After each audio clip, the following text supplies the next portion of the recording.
Welcome to Car U. My name is Mark Tolman. Today's topic is going to be how to communicate with an upset guest. So open up your training guides. Let's go to page 1. Let's make some progress. First thing we're going to look at is the overview of our subjects today. We're going to talk about all problems you encounter in the workplace or opportunities. Second thing we're going to look at is keys to exceptional service. And the third point we're going to look at is the steps to address an upset guest. So, first we're going to go to page 1. We're going to look at point 1, recovering well and quickly. To recover well means you own the guest experience. You anticipate your guest's wants and needs, and you look for ways to exceed their expectation. Now, these don't have to be huge things. Listening to understand, being kind, being polite, courteous, friendly, helpful, using right words, tone of voice, and body language. All those things can exceed a guest's expectation, especially when you think of the first one. You're not pointing a finger. You're not saying, geez, I'm sorry this happened to you. It wasn't my fault. You're not pointing fingers. You own it. I'm on your team. I can help you with this. So you're going to see how simple but very powerful it is. It's a simple idea. It's just not easy to do consistently. To recover quickly simply means you're in the moment with your guest. You're actively listening to what they're saying. You're clarifying their viewpoints and their concerns. Then you resolve the issue yourself, or you're going to connect them with a key person that can resolve their issue. So the benefits of recovering well and quickly is point number 3 in your workbook. And you're going to see some stats.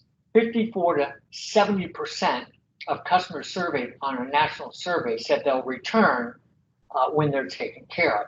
Now, we're talking about sort of an average to neutral approach to it. But if you recover well and quickly, you're going to look and see what happens to the stick stats. There we go. Well, let's back up one there. If you resolve their concern quickly and well, as much as 95% will return to your business. So obviously we want to be hitting that mark and bringing that A game to that situation every time. Now, let me give you some examples of this. There's a book by Dr. Ken Blanchard called Raving Fans. And his entire premise of the book is that your best customer is not necessarily your happy customer.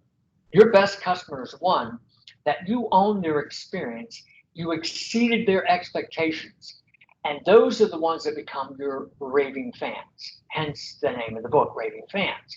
So think of it this way. When you encounter a problem, it's an opportunity to wow your guest through that situation. So let's take an example of a case study. Let's say a call comes into service, and we're going to contrast minimum versus maximum. Call it the A game versus a B game, going the extra mile versus not.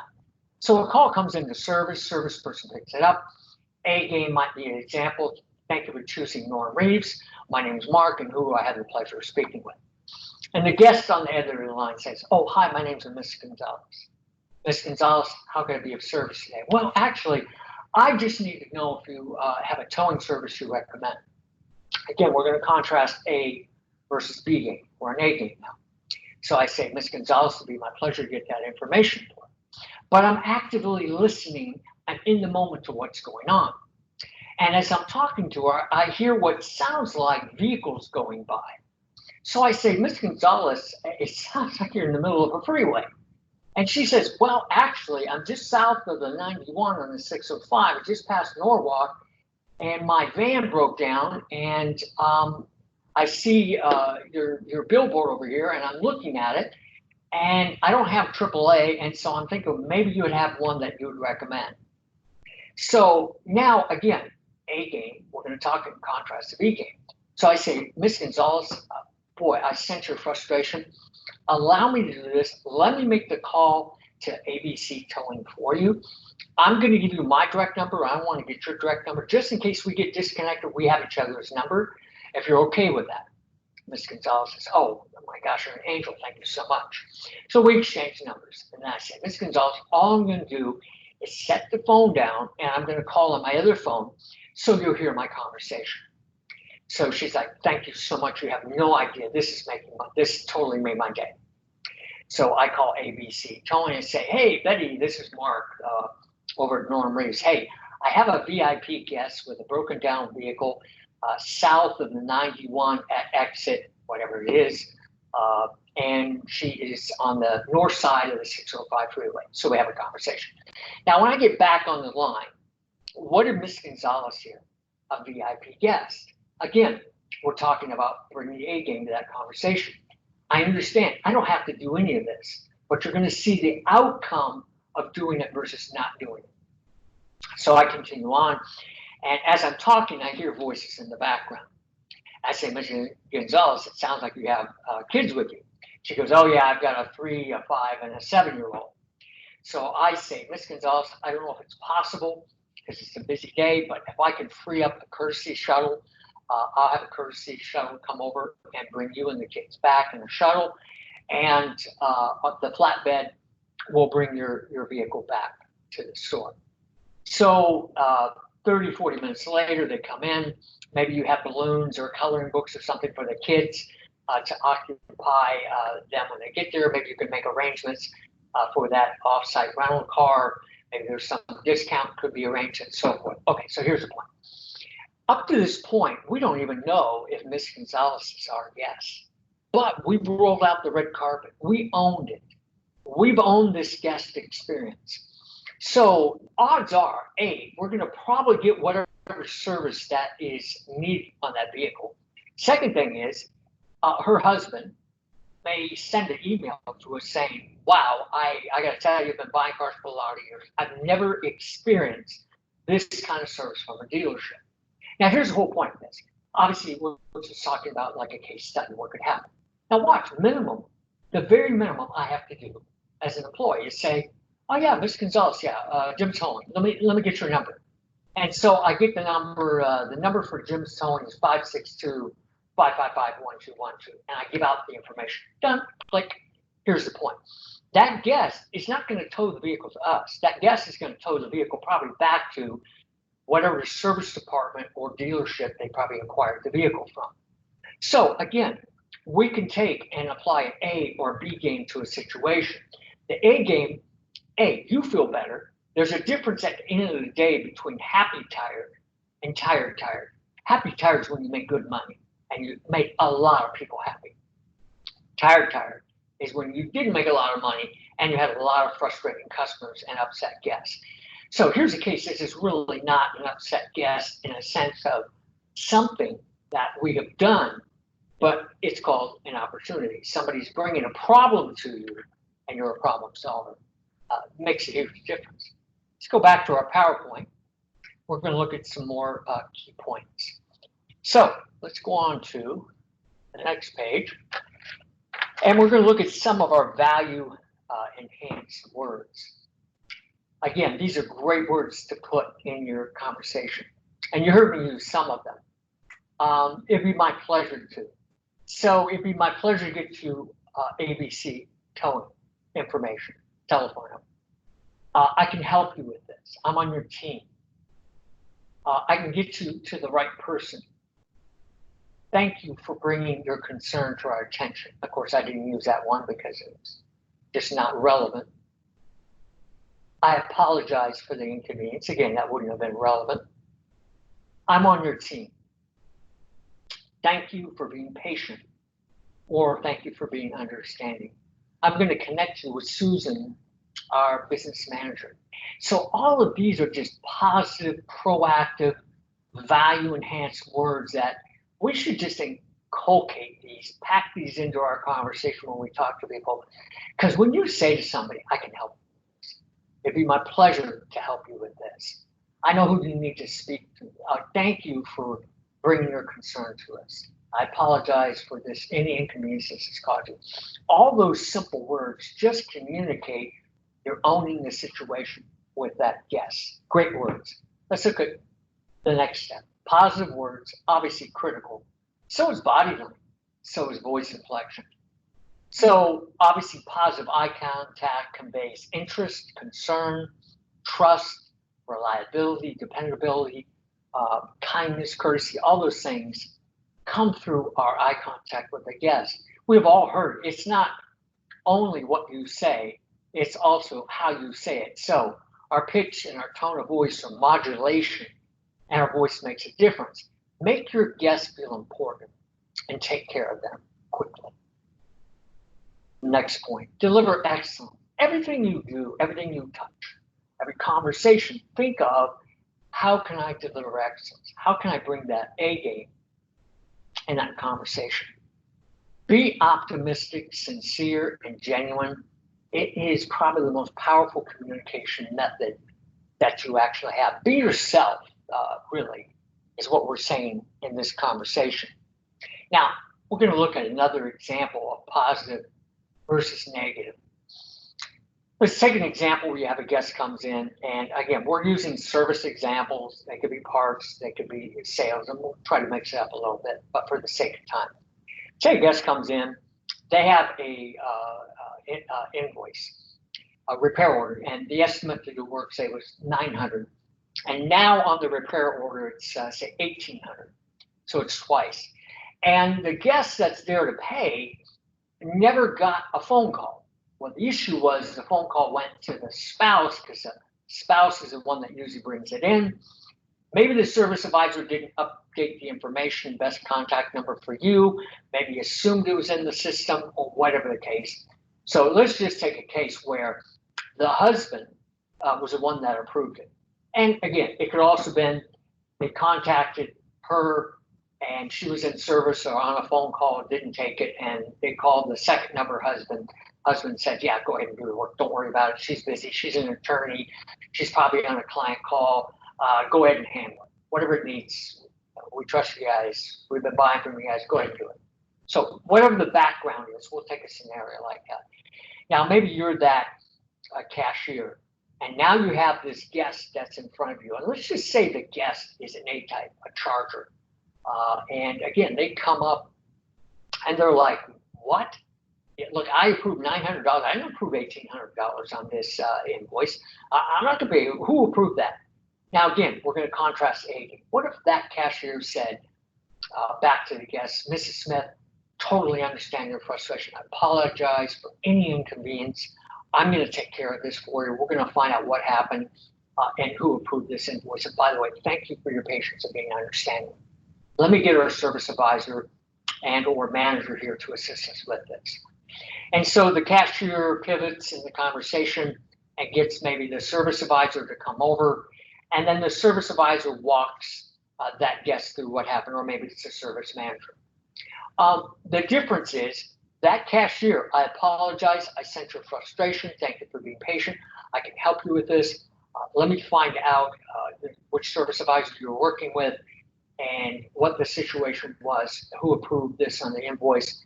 And most importantly, we're going to get this thing taken care of for you.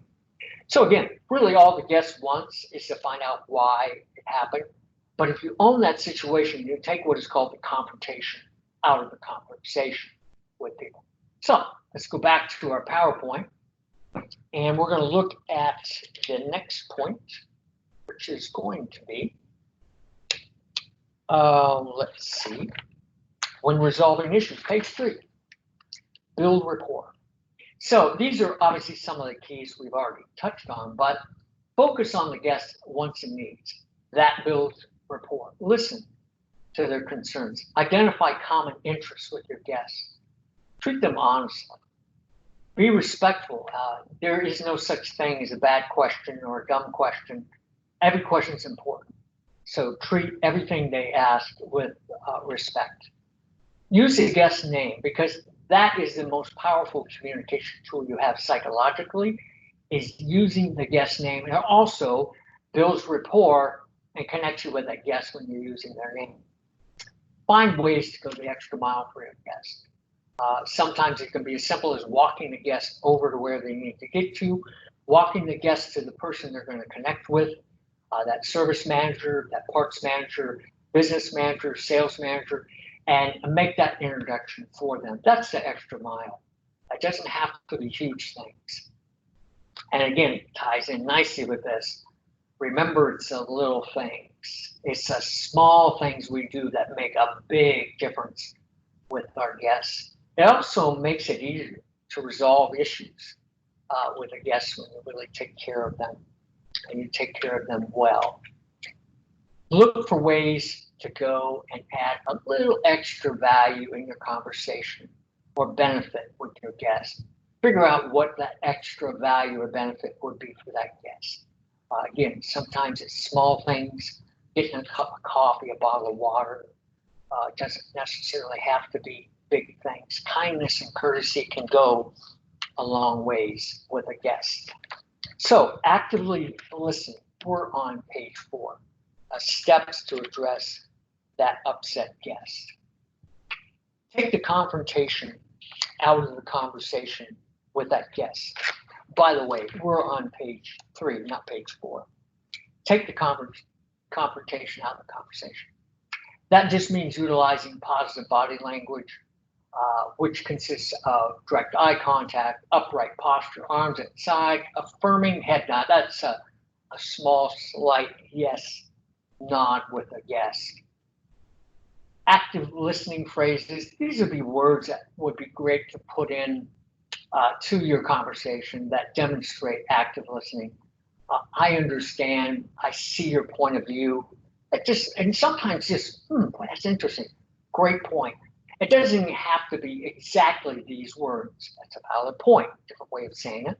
So I'm clear on your main concern. What did you actually mean by? And then you restate back their key point to see, are you actually aligning with what they're saying? The next one, continuing on. We are now on page 4. Steve, now, by the way, let me just say this up front. Wordsmith your phraseology. That just means change the words. I'll give you an example of what I'm talking about in a second. But you want to be real, genuine, sincere in the way you say it. So you see phraseology here. Steve, resolving this correctly is important to us. Describe your situation to me so I can connect you with the right person. Now, you may not be down with this. This may not be your way of saying it. Fine, wordsmith it. So Steve, wow, this is really important. We want to make sure we get this thing right. Getting it right is real important for us, and it's important for you. Can you kind of walk me through the situation you had so I can get you to a person that's going to be able to take care of this for you? So you don't have to say it this way. You can paraphrase it. It's called wordsmithing. Change it up where you feel comfortable. Steve, I want to thank you for bringing this to our attention. Let me highlight this. When you thank people for bringing a problem, quote unquote, a situation to you, it's refreshing.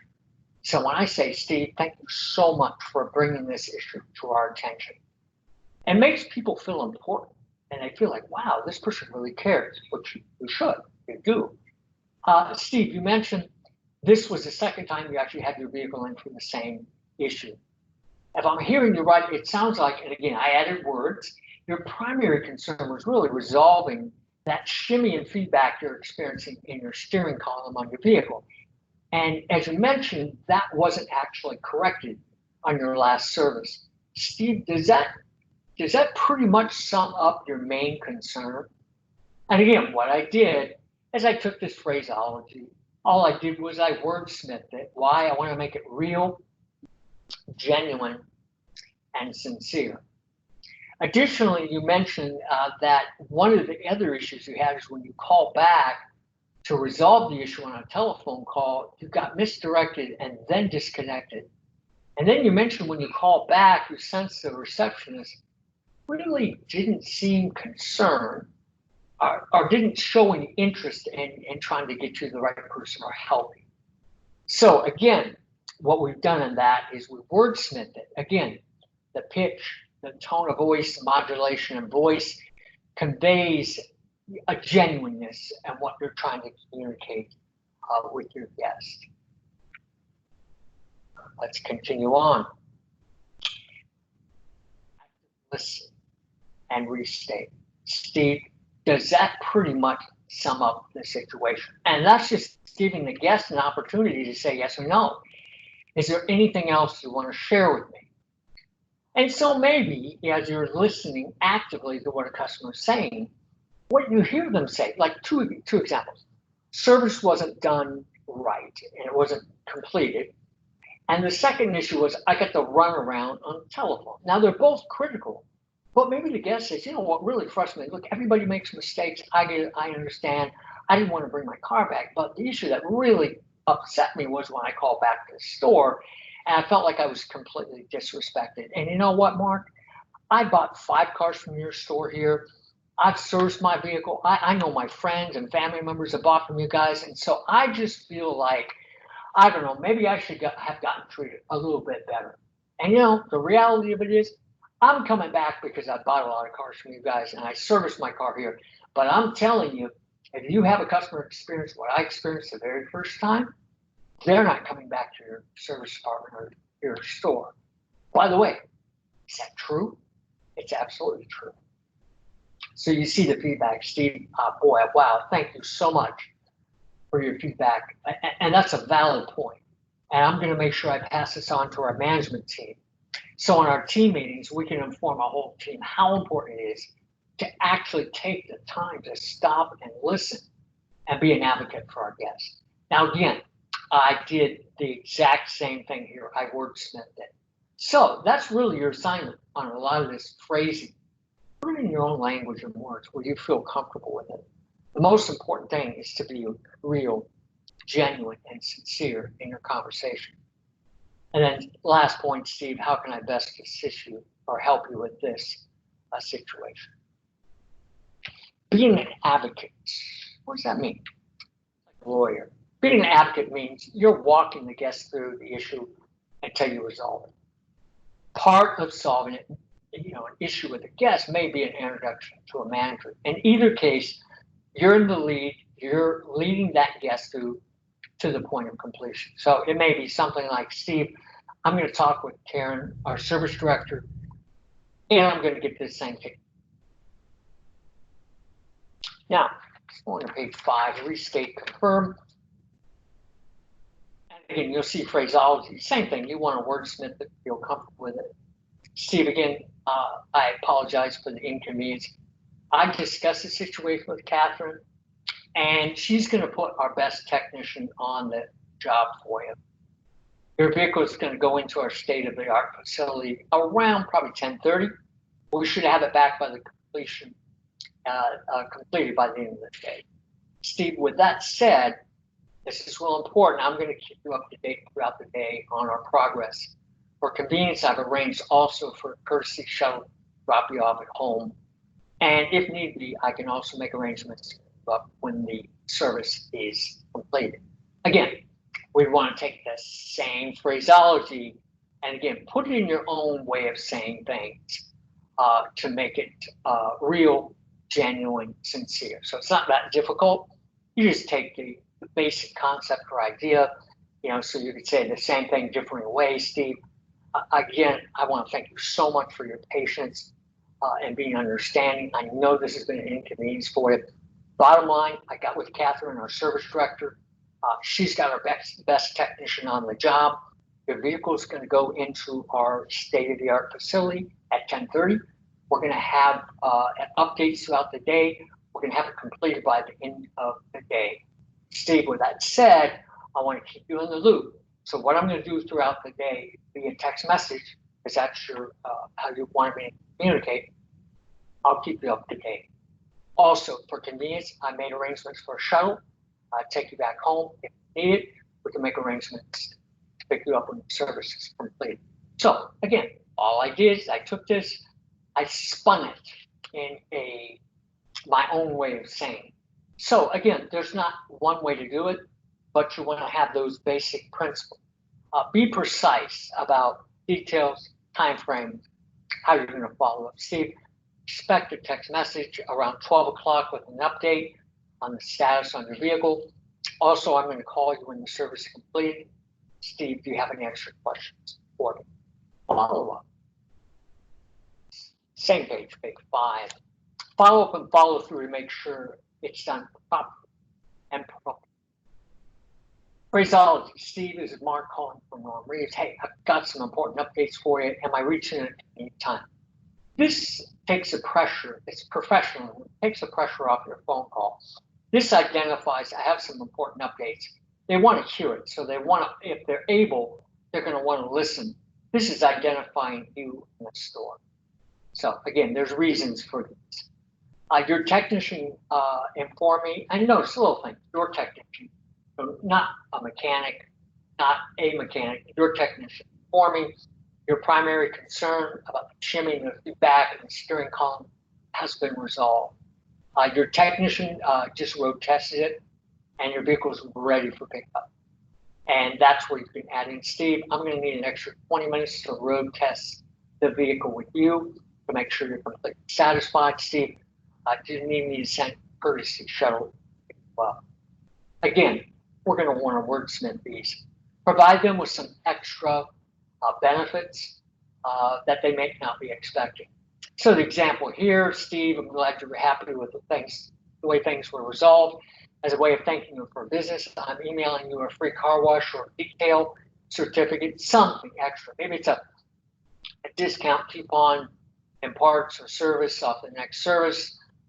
Maybe it could be an oil change for your oil change, whatever it is, something of added benefit to the guest. They're not expecting it. We don't have to do it, but it's a nice thing to do. Again, especially for a guest that's been our guest for a few years.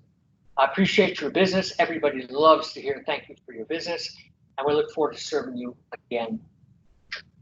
So, your assignment, twofold. Wordsmith your phraseology, but write down your actionable ideas. What do you want to action in? What are you going to put in play? So I want to thank you for your time and your participation in the training.